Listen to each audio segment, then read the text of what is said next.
자, 저희가 본격적으로 얘기를 좀 해봐야 될 것 같은데요. 지금 어제부터 내란 우두머리 혐의 윤석열 피고인에 대한 형사 재판이 시작이 됐습니다. 진짜 가관이던데 기사를 쭉 종합을 해봤더니 법조 기자들 어제 이 재판 취재하느라 진짜 폭삭 소화수다. 진짜 힘들었겠다. 야, 이 궤변을 고생했어. 진짜 고생했다. 예, 장난 법조 아니죠. 기자들 진짜 고생했다라는 생각이 좀 듭니다. 이게 말이 됩니까? 93분 동안 혼자 진짜 미스터 59분이 맞구나. 저는 그 대목이 야. 진짜 좀 웃기더라고요. 이게 감사원장 탄핵 안 했으면 안 했을 거다. 그때 대비해서 계엄 준비만 한 거다. 감사원장 탄핵했으니까 계엄한 거야. 네. 이게 무슨 말도 안 되는 궤변이죠, 사실은. 아니, 그리고 내란무리에 겁먹은 사람들이 진술한 거다. 그러니까 어떤 이 망상에 사로잡혀 있구나. 여전히. 그리고 헌법재판소에서 그 결정문도 안 읽어본 것 같아요. 안 읽었어요. 절대 안 결정문도 안 읽어봤어요. 읽어보고 아 니네들은 그렇게 생각해. 나는 모르겠고 나는 내 식대로 좋아 빠르게 가 이건가? 어떻게 생각하세요, 이정주 기자님? 근데 저는 헌재 결정문 그날 나올 때도 네. 이제 그 당일에 그게 이제 요지는 4페이지짜리고 원래 결정문 114페이지짜리잖아요. 제가 그날 다 읽어봤었는데 그거를 그 전반적으로 제가 제일 충격을 받았던 거는 그 보충 의견에 그래서 헌재의 일사부재리 탄핵 소추에 그 부분 그리고 무슨 또 나머지 이거를 이제 형사 소추에 대해서 전문 진술 요 의견 말고는 8명의 의견이 다 일치했어요. 네. 다 일치한데 심지어 윤석열 본인 편이라고 생각하는 조한창, 김복형, 정영식조차도 윤석열의 어제 그 형사재판에서 나온 거 있잖아요. 네. 본인들 끌어내라, 뭐 이진우 사령관한테 시켰는데 밑에 했다. 그거 다 밑에다 써놔요. 문장에. 그러니까 이 뭐 블라블라블라 위에 이제 그 참고인들의 증언에 비춰볼 때, 네. 예, 피고인의 그 피청구인 진실에 부합하지 않다. 이런 식으로 딱딱 찍어놔요, 아예. 네. 예, 그리고 부정선거론 무슨 국정원에서 그때 데이터 서버를 선관위 걸 했니 안 했니 있잖아요. 네. 윤석열 쪽이 주장한 그 모든 허위 사실들 하나하나 다 반박해놔요. 하나. 네. 8명이 전원이 그러니까. 거기에 이견이 없습니다. 그래서 헌재조차도 지금 이거를 형사재판이 아닌데도 미리 사전 조사를 받고 여러 명한테 이제 얘기를 해보잖아요. 네. 그러면 홍장훈 전 차장부터 시작해서 한 4-5명이 똑같은 진술해요. 14명 사살조, 1000명단 이재명 뭐 이런 식으로. 근데 혼자만 아니라고 하는 거죠. 아직도 탄핵 공작이다. 네. 그래서 약간 선생님이 그 학생이 야단치듯이 일침을 가하는 게 있어요. 문장에 보면. 네. 예, 정신 좀 차려라 임마. 약간 이게 느껴지더라고요 제가. 또 왜 그러니 이러면서. 너가 안 한 게 아니라 군경이 소극적으로 대응했기 때문에 이루어지지 네. 않은 것이다. 뭐 네. 그리고 시민들의 저항으로 네. 막힌 거다. 이거잖아요. 네. 그렇죠. 근데 이제 그 이 사람을 어떻게 할 것인가라는 생각이 좀 드는데 저는 이게 뭐 아까 박지원 의원께서는 이 사람이 가야 될 곳은 법정이 아니라 그 정신병동이다 이제 이런 주장도 하는데 저는 아니라고 봅니다. 예, 저는 아니라고 보고 저는 철저하게 계획이 돼 있는 거 아닌가. 계획적이다. 예. 아, 지금 이것도 그렇죠. 이 재판에 임하는 자세와 태도를 보아할 때 공소기각 염두에 두고 있는 거 아닌가. 예. 그러지 않고서야 이런 주장을 할 수가 있는 건가. 그러니까 이기고 돌아왔다라고 말한 것도 그냥 나온 말은 아닌 것 같다. 그러니까 이기고 돌아왔다. 그거 너무 다 이기고 황당하더라고요. 돌아왔어요. 걱정하지 마세요. 뭐 3년 하나 5년 하나 뭐 거의 뭐 그까짓 거 대충 뭐 이런 분위기잖아요. 예? 그런 얘기를 아무렇지도 않게 한다. 그러니까 근데 이 사람 굉장히 집요한 사람이고 그리고 끝이 없는 사람이라는 거예요. 예, 끝까지 집요하게 자기의 어떤 이익이나 기득권을 놓지 않기 위해서 끝까지 하는 사람이다. 윤석열에게 포기란 없다라는 게 양보남 의원의 평가예요.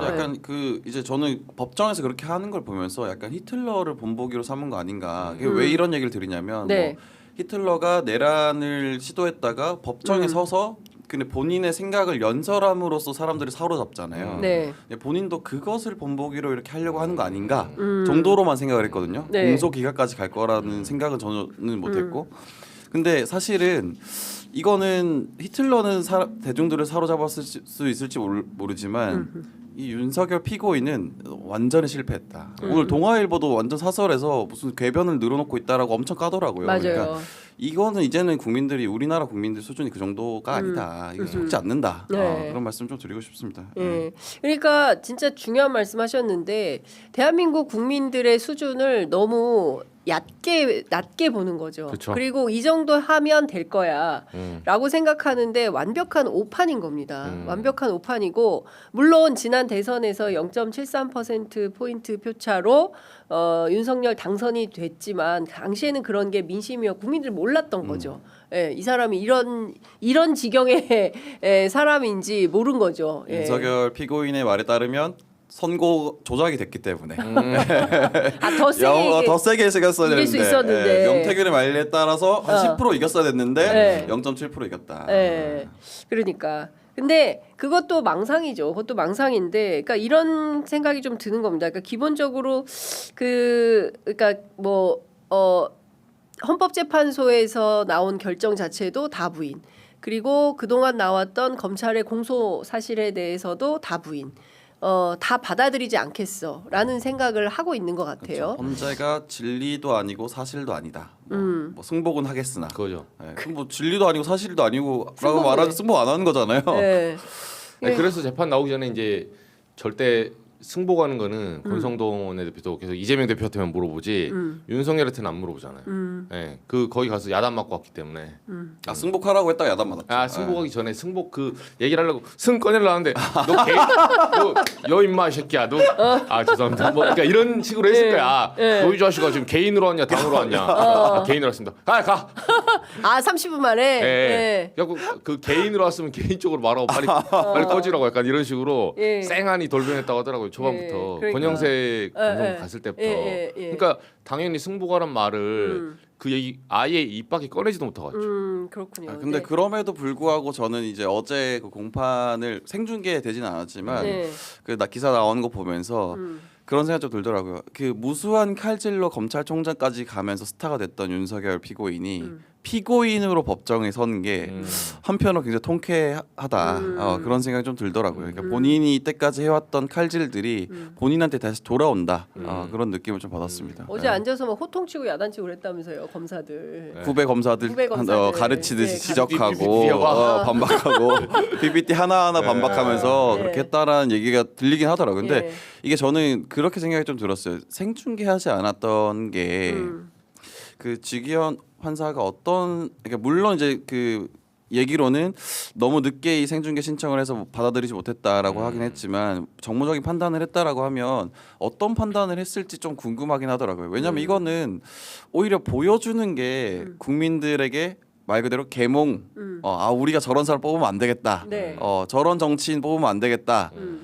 라는 것을 오히려 한 번 더 일깨워줄 수 있는 기회가 되지 않을까. 그래서 생중계를 좀 했으면 좋겠다. 그러니까 영상 촬영 불허 결정을 내린 게 피고인의 인권을 존중하고 피고인하고 뭐 상의할 시간이 없었다라는 건데 그런 건지 아니면 지규현 판사 본인의 얼굴이 공개되는 게 두려워서 그런 건지 뭐 이제 여러 가지 설들이 이제 돌아다니고 있던데 이 촬영 불허 결정을 한 것은 대단히 잘못된 거죠. 이제 공익에 부합하는 재판이고 그렇죠. 역사의 기록으로 남겨야 되는 재판이기 때문에 이 현장 촬영을 기자들이 못하도록 한 것은 이 지규현 재판부가 잘못한 겁니다. 그래서 다음 재판부터는 반드시 영상 촬영이 허가되도록 해야 된다고 생각을 하고요.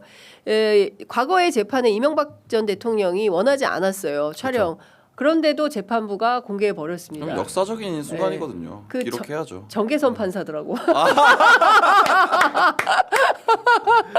네, 정계선 판사 확 공개했는데 이런 거죠. 그러니까 역사 앞에 사실은 겸허해야 됩니다. 겸손한 자세로 당시에 뭐 설령 본인 피고인들이 뭐 스스로 부끄러움이나 이런 걸 느껴서 못하게 한다 하더라도 판사가 결정해서 공개해서 국민들이 알도록 해야죠. 그래야 다시는 이런 내란 같은 것은 꿈도 못 꾸게 그런 나라를 만들어야 되지 않겠습니까? 그쵸. 그런 측면에서 보면 이 지규현 재판부가 상당히 좀 의심이 많이 된다. 왜 이러는지 좀 취재가 필요해 보여요.